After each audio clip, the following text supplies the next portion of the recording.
Good, glorious morning. Hello, everyone. I'm back. I'm sure none of you missed me because I'm sure none of you know that I even exist, right? I find it very, very, very difficult to sit down and film when I'm not inspired to do so. And I just have had nothing positive to say. I've had nothing to say out of defeat of the way things are in the country right now. I really wanted to make a Father's Day post and give a huge shout out and props to dads, but I did not do that because I was busy celebrating my husband. But at the same time, I'm very downtrodden, very disheartened, very disgusted, very, dare I say, hopeless in the face of being a Christian. But in the natural order of things, we all know that the pendulum swings back and forth, right? Essentially in America between conservatism and liberalism, it's, Republicans get the power and then the pendulum swings back to the Democrats, and we go from fairly conservative policies to, liberal policies and all that kind of stuff. And it's just kind of the natural order of things. But it seems that the pendulum has been yanked in one direction and is not being allowed to swing back in the other one, which doesn't matter which side is yanking. That's not good for the natural order of things. It's not good for balance, right? And at the end of the day, I sit here and I look at the pendulum and it's like, okay, so I understand that where we're at today is kind of a result of a lot of different things, obviously, but of, let's say, Christian conservatives wanting to raise their children in Christian conservative homes. And those children then rebel because they don't want to follow in their parents' footsteps. That's just a natural tendency of children to do, right? Is question their authority figures. And so they swing into liberalism and freedom and sexuality and all the things that are anti-traditional conservative Christian homes. And now we're living in the adult world of all of those kids who swung away from conservative Christian homes, right? And traditional values and all that kind of stuff. We are the living society of the rebellion of that. And like I said, it doesn't seem like the pendulum is being allowed to swing back in the other direction, even though that's kind of where the people are at. I would say there's a lot of people who are waking up and going like, I don't like the way this feels. I don't like the way this operates. I don't like the way this is going. But the government has kind of hijacked the pendulum and the people in power have hijacked it. And so it's not being allowed to swing in the other direction. But I oftentimes find myself having hypothetical conversations with people in my head, especially former friends of mine and family members who believe very contradictory to things that I believe. And I know the things that they say, and I know what their experiences were and their life experiences and all this kind of stuff and what led them to be where they are today. And so oftentimes my hypothetical conversations are directed at very particular people because those are the people that I, lived my life with and no longer because they want nothing to do with me. But I just find myself asking these people, out of the two options, out of the two swinging pendulums, what was so wrong with conservative Christian values? Because when you weigh one religion versus the other, because don't get it twisted. Liberal ideology, leftist ideology is a religion. It is a cult. It is a following. It is a you're with us or you're against us following movement at this point. And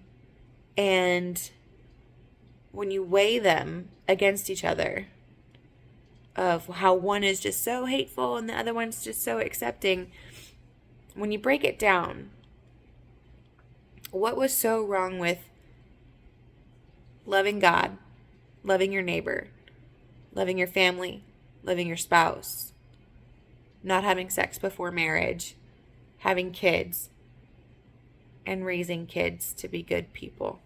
There's that side of things, right?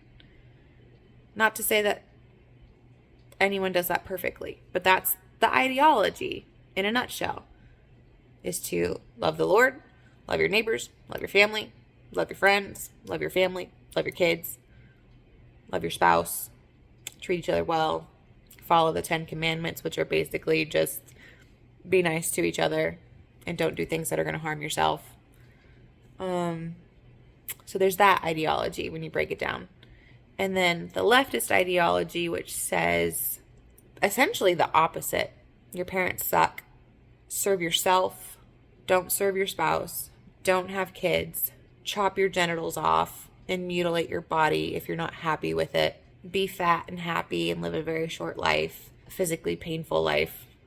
Mentally happy because you get to eat whatever you want and that makes you happy, but a physically stressful life. Have lots and lots of sex with lots and lots of kinds of people. It's basically just all about yourself, right? Your self-happiness. Trading in family makes you happy for money makes you happy. What was so wrong with the pendulum being over here at the end of the day when you really break it down?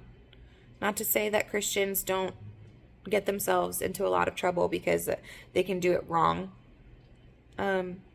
But what is so wrong over here with building a family? Because ultimately that's what it is. And over here, I don't even know what it is to just like what the root of it is other than self-servitude. Just making yourself happy. Unhappy, eat. Unhappy, sex.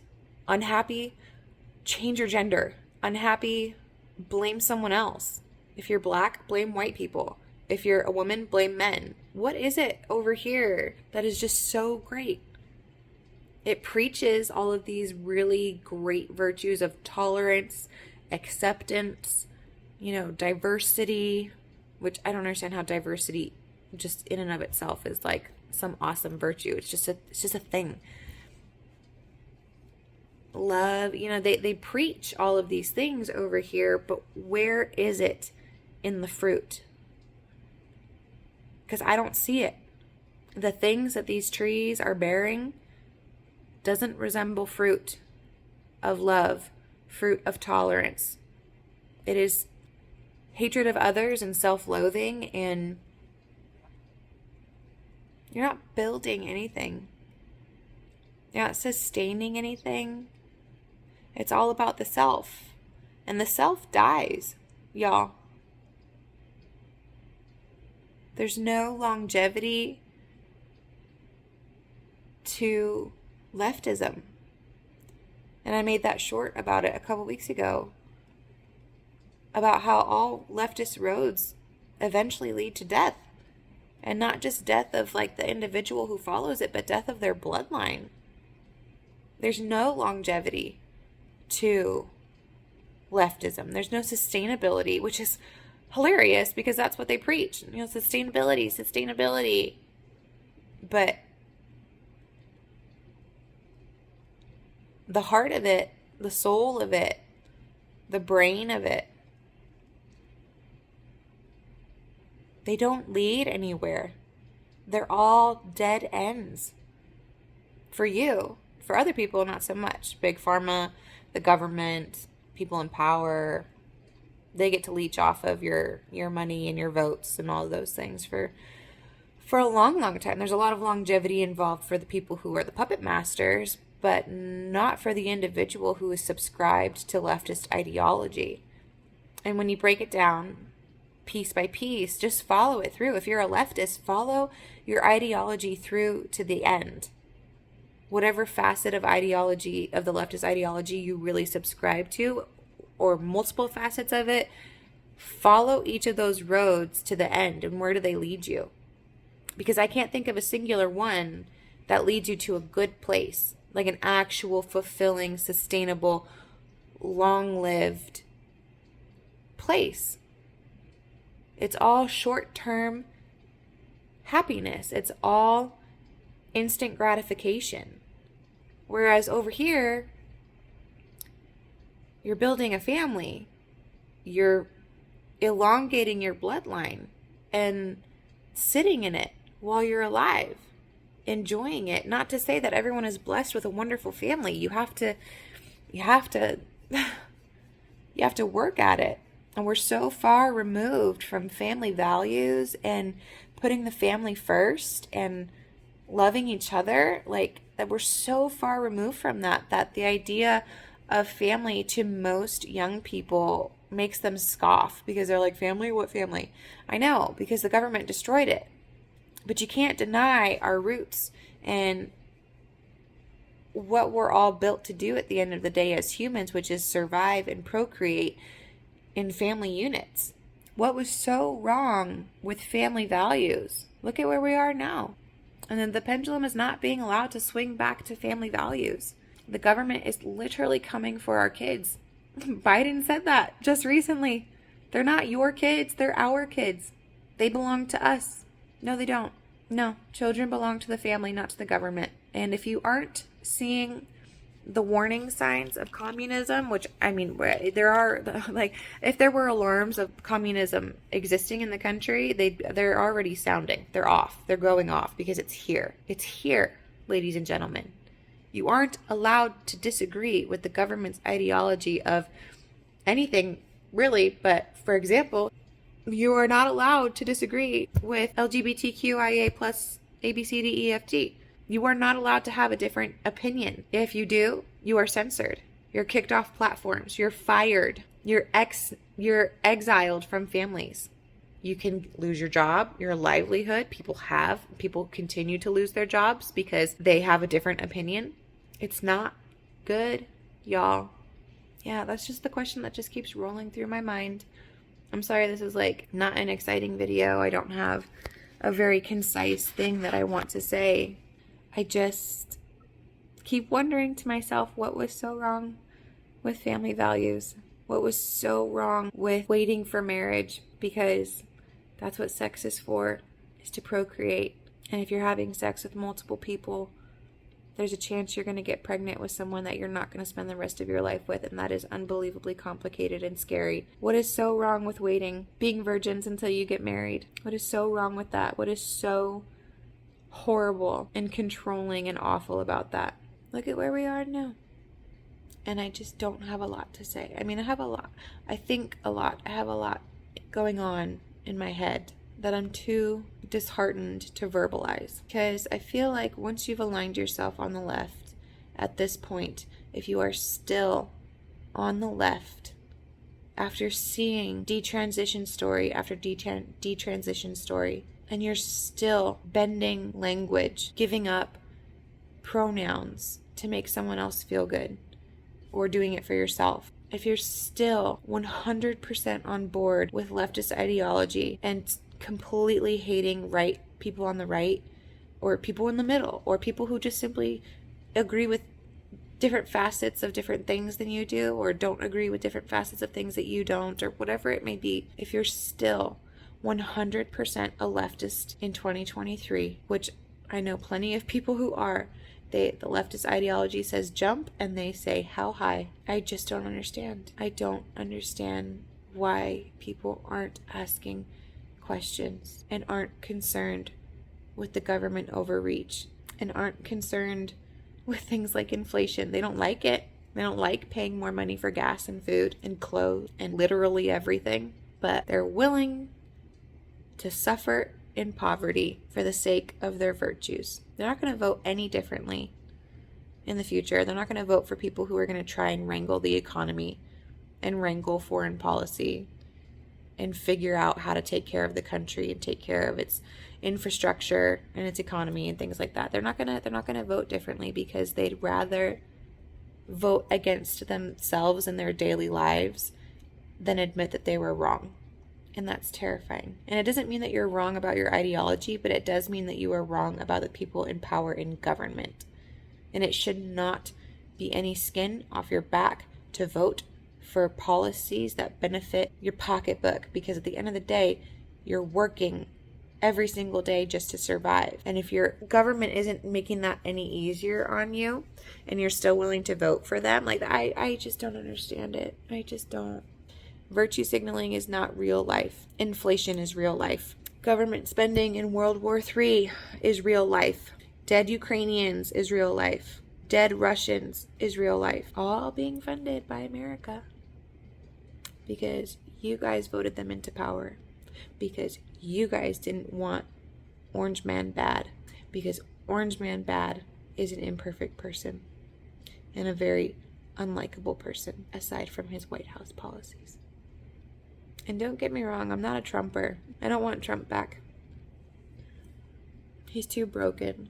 After everything they put him through, he's too broken. DeSantis is a wolf in sheep's clothing.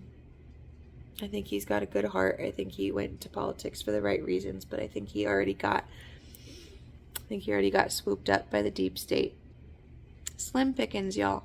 Really, really slim pickings. I have nothing positive to say. And that's just not me. And so that's why I haven't had much to post. In addition, getting back into social media, building a Twitter, and trying to start attempting to build a platform, and it's not good on the mental health. I'll tell you what, I got rid of social media 3 years ago, and I just recently got back on and started being active again for this purpose, and it is not good. Not good. I'll tell you that. I do not feel good being back on social media. I get sucked into all the bullshit again. And if you are in your 30s and you're still on Instagram and you're still on Facebook and you're still checking it day in and day out, I strongly encourage you to keep them if you want, because I know there's tons of pictures and memories and all that kind of stuff, but just stop and you will be a happier person. You will be a happier person. Puppies. You will be a happier person living in the real world with real people and not online. You will be a better, happier person. My birth story with my son, my poor angel precious baby, is completely healthy. Is the chef's kiss healthy. He's fine. He's great. But he had a really terrifying start to life. I was trying to go the all-natural route. I had a midwife. I was going to go no pain meds. I was going to go all natural. Ended up having to have an emergency C-section. And yeah, just lots of stuff. Everyone's healthy. Everyone's fine. So it's all good. It all turned out okay. But it wasn't until I got back on Instagram, which Instagram somehow knows that I had a baby, of course. Knows my whole friggin' life. And so it's sending me all of these amazing pregnancy things and birth stories and mamas and midwives and just pregnancy baby stuff, right? That is my Instagram. And I'm not the kind of person who is threatened by other people's happiness. That has never bothered me. Like, I'm going through a breakup and my best friend just gets back with her boyfriend. Holla freaking Luya, I'm happy for that person. You know what I mean? Like, that someone else's happiness has never made me feel crappier about my own despair. Ever. It's never, I'm not that person. It doesn't bother me. And so that being said, getting back on Instagram, being inundated with happy stories, these moms and these couples and these husband and wives who had beautiful, healthy births and got to take their baby home immediately and didn't have complications and all of these things. Now, it made me realize that I didn't get to have that. I can barely go back and look at pictures of when my son was a newborn because I get a pit in my stomach and my skin gets it doesn't crawl, but it gets like a tingly, weird stress reaction to seeing pictures of when my son was first born, because my husband and I were just trying to survive what happened to us. We didn't bring him home filled with joy. We brought him home filled with unbelievable amounts of stress. And I know so many other, families went through stuff like that. My point is that I wasn't playing any sort of comparison game. I was just living my life. And my husband and I survived the beginning of my son's life. We did what we had to do. We survived. And we're here and we're happy and everything turned out beautifully, and everything turned out beautifully at the time. However, we were traumatized and stressed. But it wasn't until I got on social media that I realized that I started feeling we got gypped. I don't have pictures of me and my husband and my baby, the three of us together. I don't have happy pictures of us together. I don't have happy pictures of him and my son. I don't have happy pictures of me and my son. I have pictures of my son and videos and all of these things, but I don't have a happy first 2 months with my son. I have a stress reaction when I think about that time, when my husband thinks about that time, and I had nothing to compare it to until I got on social media, and it wrecked me. And I didn't expect that. I didn't expect to feel gypped by life. That's not me. That's not how I operate. Because up until that point, getting back on social media, I was nothing but grateful that my son was alive and healthy and thriving and doing okay. And then I get on social media and all of a sudden that gratitude is messed with. It's compromised. I'm comparing my situation to other people's situations and feeling boo-hoo sorry for myself that my husband and I didn't get this beautiful, wonderful fairy tale birth of our son. And it's ugly and it's not me. And it just flooded me with all of these reminders of how social media infects your brain. Get off social media. Especially if you're a grown-ass adult. If you're in your 30s, get off of social media. What are you doing? Live your real life and get off social media. Do it. Please. You're too old for this crap. Kids, I understand they're doing their thing and hopefully they grow out of it once they have real life situations to deal with. But you, as an adult watching this, get off of social media. What are you doing living a virtual life? What are you doing? You have a real life to live with real people and real things that really matter instead of getting on a virtual platform and talking about your life via text. No judgment. I'm telling you because it's the best thing that you can do for yourself. What are you doing? Do it now. Delete the apps. Get off of them. Live your life in real life. Stop virtue signaling. It's not real. It's not important. It clouds your brain and distracts you from things that are actually happening in your real life. Unplug, and go live your life. You will be a happier person for it. And if you want to find out how all your friends are doing, text them, call them, see them. Don't check up on them on social media because we all know everyone's posting the highlight reel and making you feel bad about your lowlights. Not intentionally, but that's just the way social media works. Okay? Sounds very hypocritical, me saying all of this as I'm posting from a social media platform of YouTube. Anyway, I will try to come back with more pep in my step if I can, but I'm not gonna force myself to post when I have nothing good to say.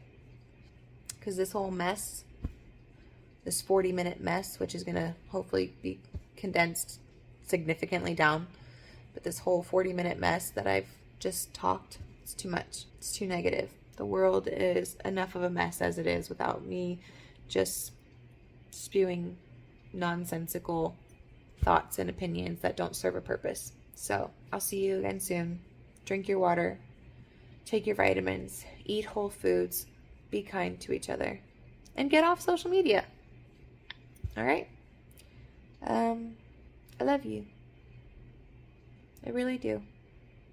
Hang in there, and I'll see you soon.